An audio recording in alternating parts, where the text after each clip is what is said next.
बुद्धिमान मनुष्य अपने धन के नाश को, मन के संताप को, गृहिणी का चरित्र, नीच के वचन को और अपने अपमान की बात किसी से नहीं कहते। धन और अन्न के व्यापार में, विद्या ग्रहण करते में, भोजन करने में और अन्य व्यवहारों में जो मनुष्य संकोच को दूर रखेगा वह सुखी रहेगा। अपनी स्त्री, भोजन और धन, इन तीनों में संतोष करना चाहिए और विद्या, अध्ययन, तप और दान करने कराने में कभी व्यक्ति को संतोष नहीं करना चाहिए। दो ब्राह्मण के बीच, अग्नि और ब्राह्मण के बीच, पति और पत्नी के बीच, स्वामी और सेवक के बीच कभी नहीं पड़ना चाहिए, अर्थात इनके बीच में पड़ेंगे तो आपका ही नुकसान होगा। अग्नि, गुरु, ब्राह्मण, गो, कुमारी कन्या, वृद्ध और बालक को कभी पैर से नहीं छूना चाहिए। बैलगाड़ी से 5 हाथ, घोड़े से 10 हाथ, हाथी से 1000 हाथ दूर बचकर रहना चाहिए और दुष्ट पुरुष के लिए देश छोड़ना पड़े तो देश का त्याग कर देना चाहिए, अर्थात आप दुष्ट लोगों से दूर ही रहें तो बेहतर है। हाथी को अंकुश से, घोड़े को चाबुक से, सींग वाले बैल को डंडे से और दुष्ट व्यक्ति को वश में करने के लिए हाथ में तलवार लेना उचित है। भोजन से ब्राह्मण संतुष्ट होते हैं, मोर बादलों की गर्जन से। साधु लोग दूसरों की समृद्धि देखकर और दुष्ट लोग दूसरों पर विपत्ति आई देखकर प्रसन्न होते हैं। अपने से शक्तिशाली शत्रु को उसके अनुसार चलकर, दुर्बल शत्रु पर अपना प्रभाव डालकर और समान बल वाले शत्रु को अपनी शक्ति से या फिर विनम्रता से जीतना चाहिए। राजा की शक्ति उसके बाहुबल में, ब्राह्मण की शक्ति उसके ब्रह्म ज्ञान में और स्त्रियों की शक्ति उनके सौंदर्य और माधुर्य में होती है। संसार में अत्यंत सरल और सीधा होना ठीक नहीं है।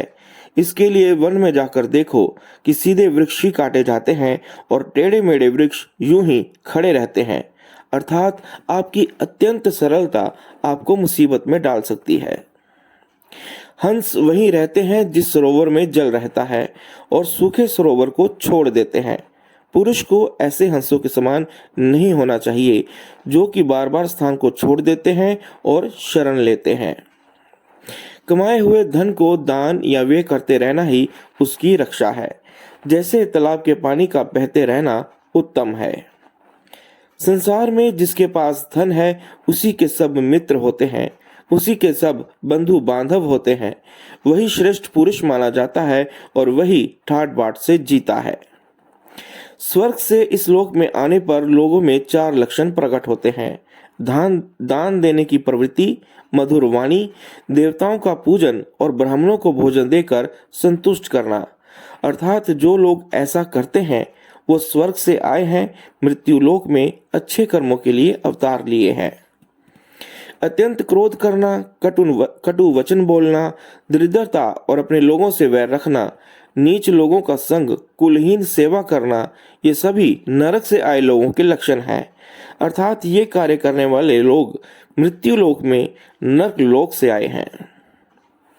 मनुष्य यदि सिंह की मांद के निकट जाता है तो गजमोती पाता है और वहीं सियार की मांद के पास से तो बछड़े की पूंछ और गधे के चमड़े का टुकड़ा ही पाता है। विद्याहीन मनुष्य का जीवन उस कुत्ते की पूंछ की तरह है जो ना तो उसके गुप्त इंद्रियों को ढक सकता है और ना ही मच्छरों को उड़ा पाता है। वाणी में पवित्रता, मन की स्वच्छता और यहाँ तक कि इंद्रियों को वश में रखकर पवित्र करने का भी कोई महत्व नहीं जब तक कि मनुष्य के मन में जीवन मात्र के लिए दया की भावना उत्पन्न नहीं होती।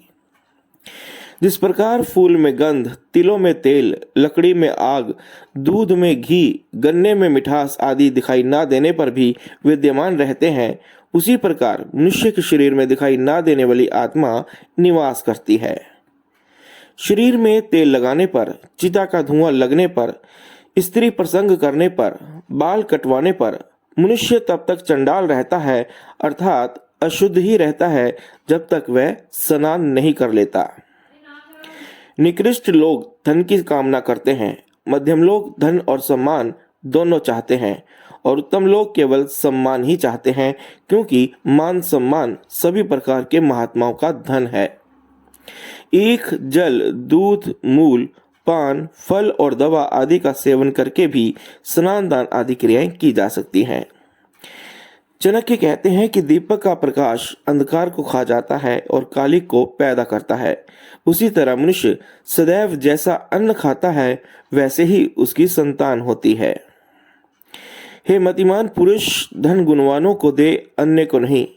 देखो, समुद्र का जल मेघों के मुंह में जाकर सदैव मीठा हो जाता है और पृथ्वी के चर अचर जीवों को जीवनदान देकर कई करोड़ गुना होकर फिर से समुद्र में चला जाता है। अपच होने पर पानी दवा है, पचने पर बल देने वाला है।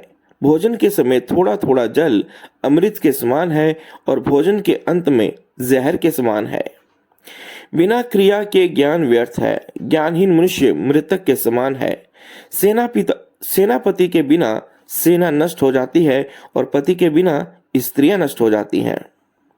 बुढ़ापे में स्त्री का मर जाना, बंधु के हाथों में धन का जाना और दूसरे के भरोसे भोजन का प्राप्त होना, ये तीनों ही स्थितियां पुरुषों के लिए दुखदायी हैं।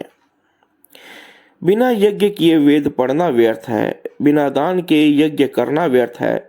बिना भाव के सिद्धि नहीं होती, इसलिए प्रेम ही इन सब में प्रधान है।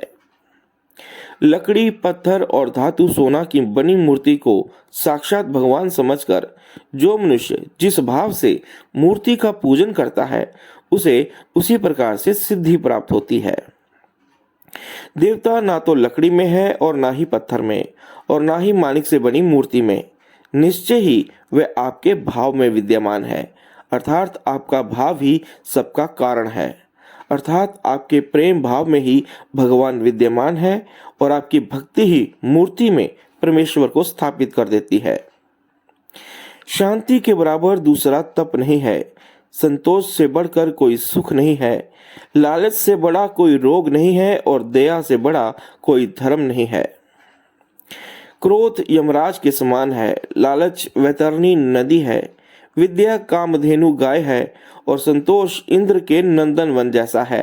अर्थात आपका विद्या और संतोष इस पृथ्वी पर स्वर्ग के समान फल देते हैं। गुण रूप की शोभा बढ़ाती है। शील कुल को सुशोभित करती है। सिद्धि विद्या को शोभित करती है और भोग धन की शोभा बढ़ाती है। गुणहीन व्यक्ति की सुंदरता व्यर्थ। दुष्ट स्वभाव वाले व्यक्ति का कुल अपमानित होता है। यदि सिद्धि के बिना विद्या व्यर्थ है और भोग के बिना धन व्यर्थ है। भूमिगत जल शुद्ध होता है। पतिव्रता स्त्री पवित्र होती है। कल्याण करने वाला राजा पवित्र होता है और संतोषी ब्राह्मण पवित्र होता है। असंतोषी ब्राह्मण निंदित होता है, वैसे ही संतोषी राजा। लज्जाशील वेश्या और निर्लज्ज कुलीन स्त्री निंदित होती है। विद्या विहीन व्यक्ति का बड़े कुल के होने से क्या लाभ।